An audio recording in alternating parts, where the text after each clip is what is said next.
Shalom, selamat hari Minggu. Berikut ruang berita untuk seminggu ke depan.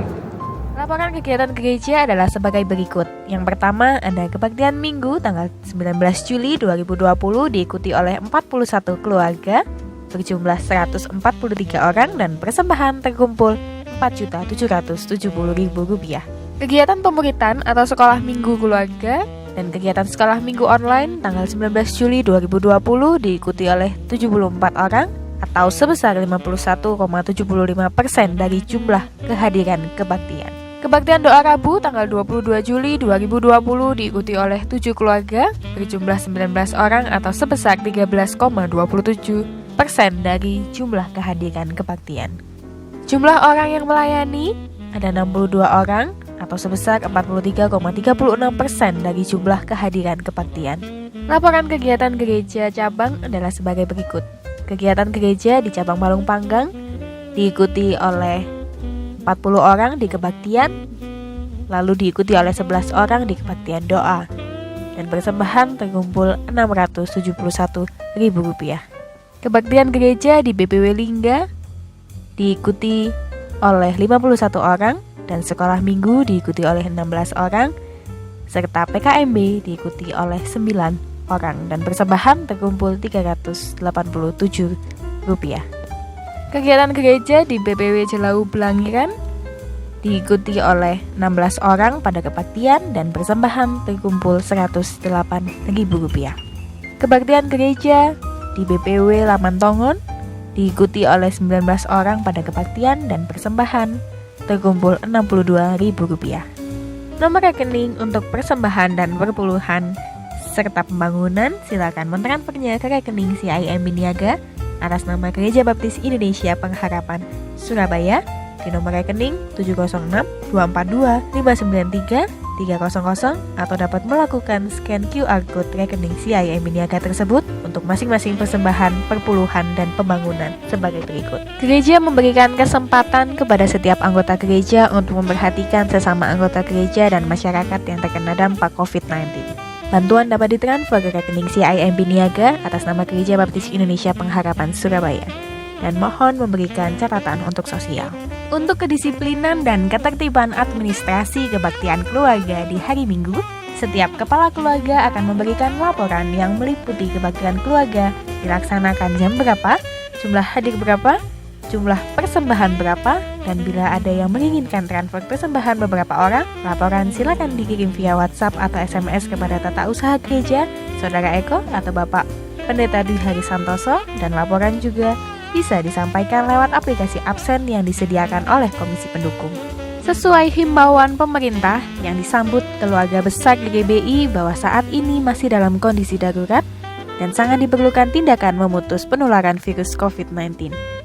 Maka dihimbau supaya setiap jemaat berupaya tetap tinggal di rumah dengan tanggung jawab melakukan physical distancing atau jaga jarak. Panitia perancang gereja merencanakan kebaktian minggu bersama di gedung gereja secepatnya akan dimulai bulan Agustus 2020 dengan tetap mempertimbangkan dan memperhatikan perkembangan penyebaran virus COVID-19 di bulan Juli 2020. Bila penyebaran COVID-19 masih dalam kondisi membahayakan, maka rencana kebaktian bersama di gedung gereja akan ditunda di bulan September 2020. Saat ini, panitia rumah tangga sedang mempersiapkan kelengkapan peralatan untuk protokol kesehatan ketika pelaksanaan kebaktian bersama nanti di gedung gereja. Gereja memprioritaskan keselamatan dan kesehatan anggota jemaat. Maka dari itu diharapkan untuk terus menjaga protokol kesehatan pribadi masing-masing jemaat. Gereja mengucapkan selamat ulang tahun untuk Bapak Ibu Saudara yang berulang tahun di minggu ini. Yang pertama ada Bapak Slamet tanggal 26 Juli 2020. Yang kedua ada Saudari Priscilla Jessica Christian tanggal 27 Juli 2020. Yang ketiga ada Bapak Paulus Iwan Sulistyo tanggal 29 Juli 2020. Dan yang terakhir ada Ibu Dia Purna Lestari tanggal 31 Juli 2020. Selamat ulang tahun, sehat selalu, Tuhan Yesus memberkati. Sekian ruang berita untuk seminggu ke depan. Selamat hari Minggu, Tuhan Yesus memberkati.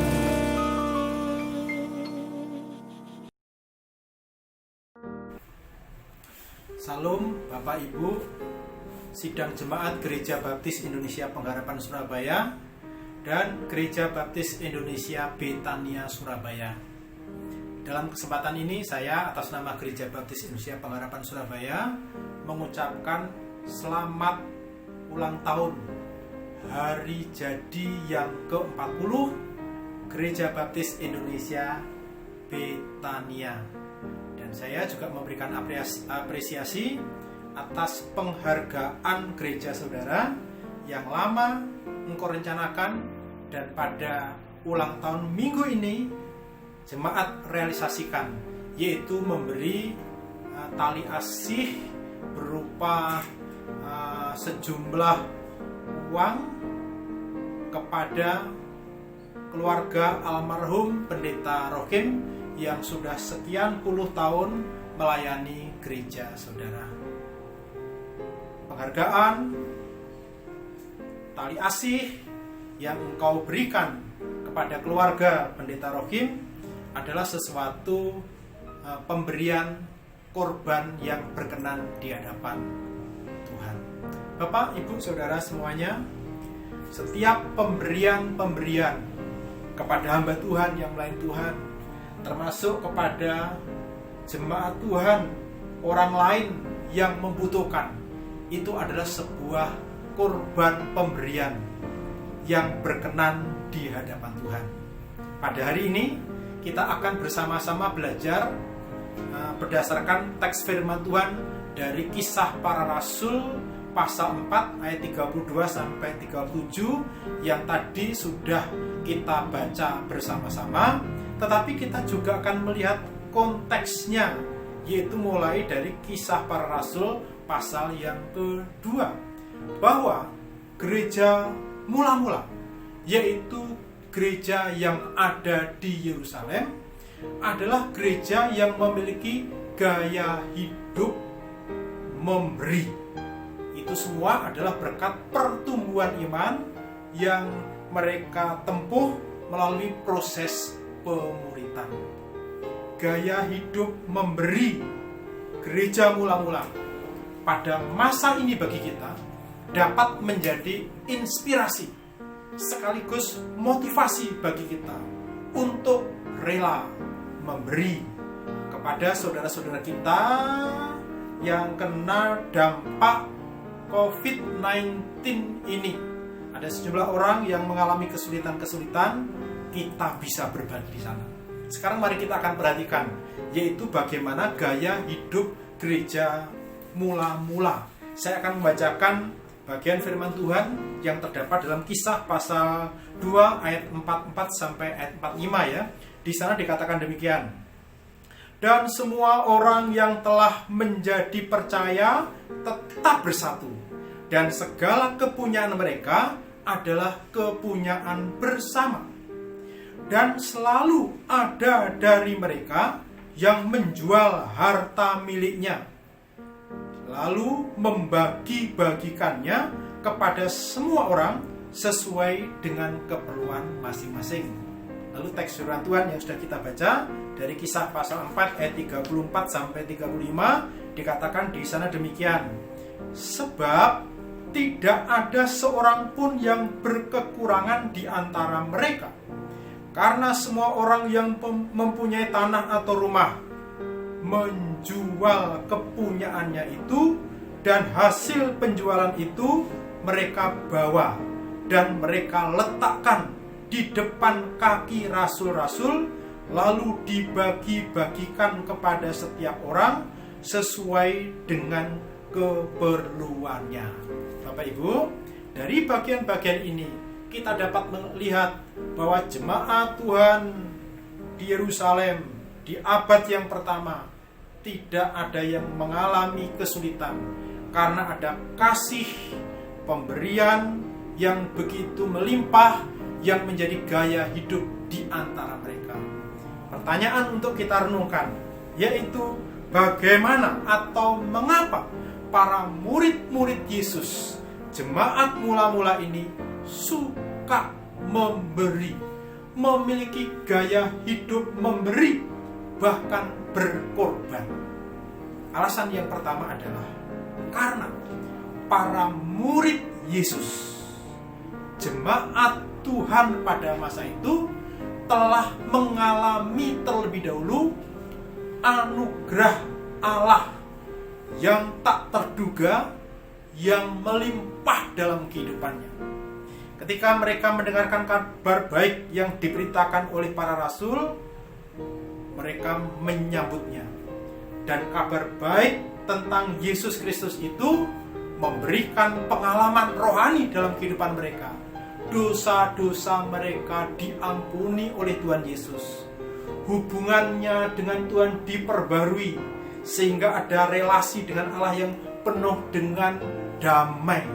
Dan mereka merasakan kebahagiaan dalam kehidupannya. Ada sukacita, ada pengharapan yang besar karena persekutuan mereka dengan Tuhan Yesus. Jadi pengalaman rohani seperti ini yang memberikan dorongan kepada mereka untuk berbagi, untuk berkorban menjual miliknya, lalu dibagikan kepada mereka yang membutuhkan. Lalu pengalaman-pengalaman secara lebih detail kita bisa perhatikan ketika Petrus berkhotbah di hari Pentakosta, menjelaskan tentang karya, kematian, dan kebangkitan Yesus. Berita yang disampaikan menggetarkan banyak orang. Dan ketika Petrus memberikan tantangan, ada 3.000 orang yang menyambut Yesus, hidupnya diperbarui. Lalu selanjutnya, dalam Kisah pasal 3, kita melihat Rasul Petrus dan Yohanes memasuki bait Allah. Di pintu gerbang, dia menemukan ada seorang lumpuh sejak lahir, umurnya lebih dari 40 tahun. Lalu dalam nama Yesus Kristus, orang lumpuh itu disembuhkan. Dan perbuatan ajaib itu dilanjutkan dengan khotbah Rasul Petrus di Serambi Salomo. Dan pada saat tantangan diberikan pada hari itu, jumlah mereka, yaitu orang-orang percaya, menjadi 5.000 orang laki-laki saja. Itu artinya khotbah Petrus di Serambi Salomo itu menggerakkan banyak orang untuk percaya kepada Kristus, dan jumlahnya ada 2.000 orang laki-laki saja. Wanitanya saya tidak tahu jumlahnya berapa, tapi yang jelas itu adalah sebuah kebangunan rohani yang abar, yang membawa banyak orang datang kepada Yesus Kristus. Ada pengalaman rohani yang besar yang mereka alami, yang selanjutnya mereka suka berbagi, suka berkorban memberi, karena mereka telah mengalami pengalaman pelepasan, pengalaman pengampunan, keselamatan kekal, damai sejahtera yang dari Tuhan Yesus dialaminya. Nah, Bapak Ibu, dari sini juga ada satu introspeksi dalam kehidupan kita. Ketika kita sudah terima Yesus, mengalami keselamatan, pengampunan dosa, pengharapan abadi kita miliki, apakah kita suka memberi? Kalau belum suka memberi, mari kita memperdalam hubungan kita dengan Tuhan, pengenalan kita dengan Tuhan melalui pemuritan, supaya ada motivasi yang dari dalam, yaitu dari Tuhan sendiri yang tinggal dalam kehidupan kita, yang mengajar hidup kita, sehingga kita suka memberi. Itu yang pertama. Lalu yang kedua, kalau kita perhatikan di dalam teks firman Tuhan yang sudah kita baca, bahwa rasul-rasul menjadi soko guru dan pemimpin yang mereka junjung tinggi. Rasul-rasul menjadi sumber pengajaran. Di dalam Kisah pasal 2 ayat 42 dikatakan di sana bahwa jemaat Tuhan yang tetap bersatu itu bertekun dalam pengajaran rasul-rasul. Mengapa demikian? Karena kisah kehidupan Yesus dari kelahiran sampai penderitaan, kematian, dan kebangkitan belum tertulis dalam kitab Injil. Semuanya itu masih menjadi kesaksian dari para rasul. Karena itu secara oral, dari lisan ke lisan, rasul mengajarkan itu semua. Nah, oleh karena itu pengajaran para rasul menjadi sumber pengajaran bagi mereka. Lalu selanjutnya, para rasul menjadi pemimpin yang mereka hormati, pemimpin yang bisa mempersatukan mereka sehingga mereka tetap sehati, sejiwa, seperti yang dikatakan di dalam Kisah pasal 4 ayat yang 32. Oleh karena itu, di sana kita melihat tindakan-tindakan di antaranya ketika mereka menjual tanah, menjual rumah mereka. Hasil penjualannya itu dibawa dan diletakkan di depan kaki para rasul. Itu menunjukkan sebuah penghormatan kepada para rasul. Nah, Bapak Ibu, ini yang juga yang menyebabkan mereka terus bersatu karena penghormatan kepada pemimpin, yaitu kepada para rasul yang dipilih Tuhan, ditetapkan oleh Tuhan menjadi pemimpin rohani, menjadi gembala di antara mereka. Ketika hal ini terjadi pada masa sekarang, di mana hamba Tuhan menjadi sumber pengajaran, hamba Tuhan otoritas kepemimpinannya dijunjung tinggi, maka ini juga akan bisa mempersatukan umat, membawa pertumbuhan umat yang selanjutnya bisa banyak berbagi, berkorban bagi orang lain. Bapak Ibu, saya bersaksi, ketika saya masuk ke pelayanan ini, ada banyak orang yang titip uang, persembahan-persembahan untuk membantu mereka yang membutuhkan.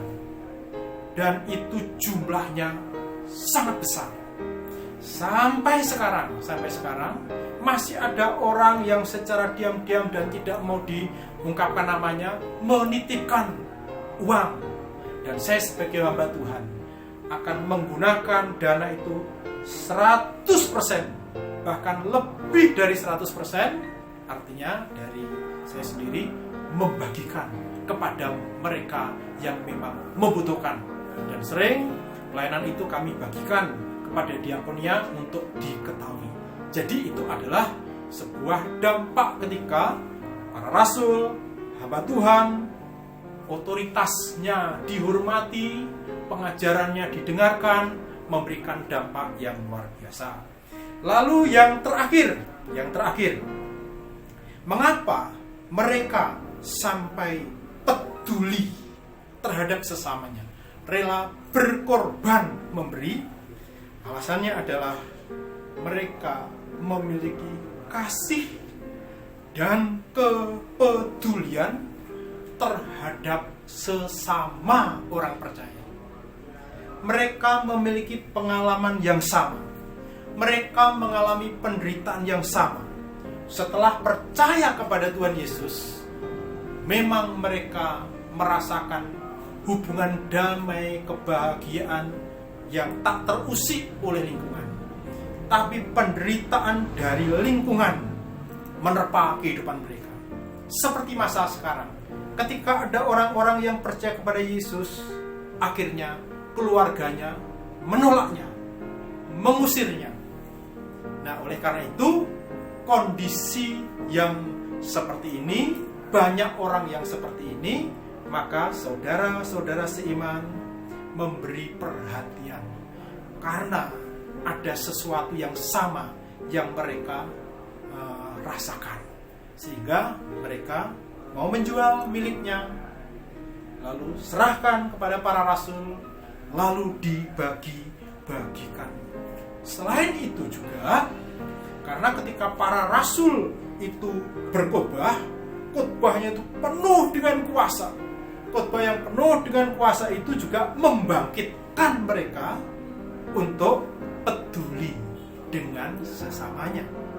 Nah, Bapak Ibu, ketika jemaat Tuhan itu berbagi, sesungguhnya tidak menunggu kelimpahan.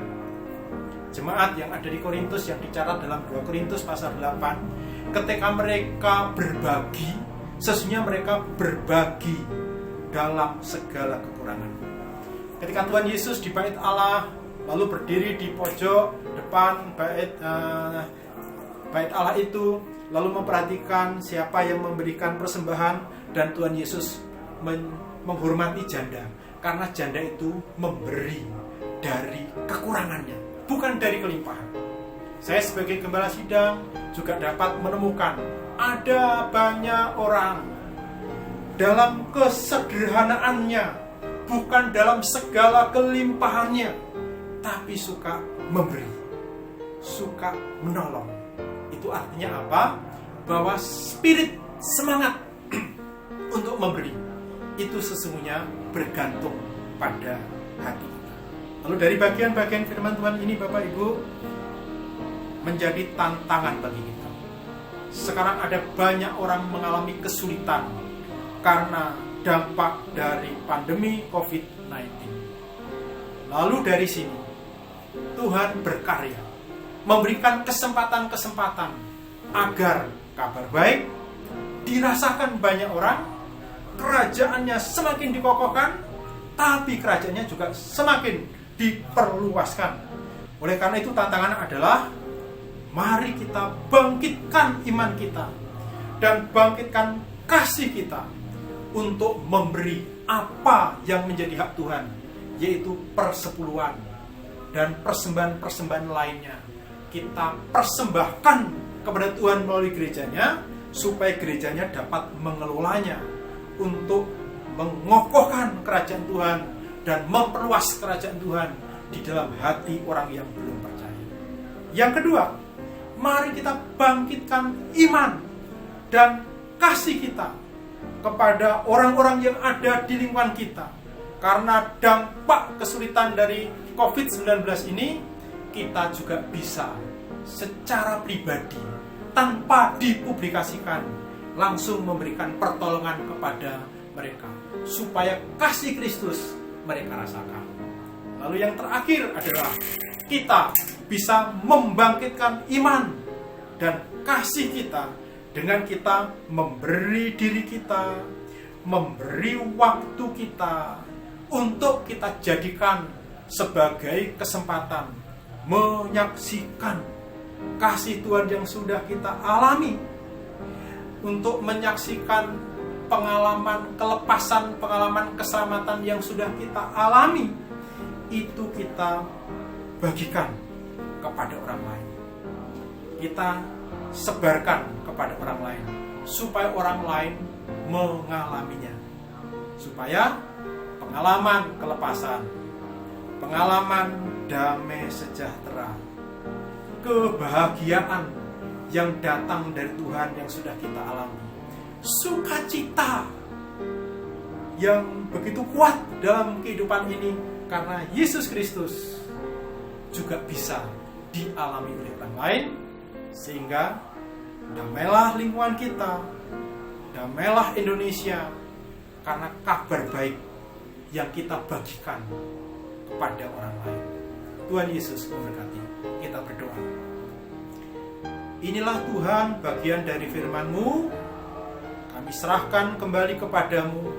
Biarlah Roh Kudus yang terus berbicara ketika hamba-Mu sudah berhenti berbicara, dan Roh Kudus pula yang memeteraikan setiap pesan firman-Mu di dalam hati kami masing.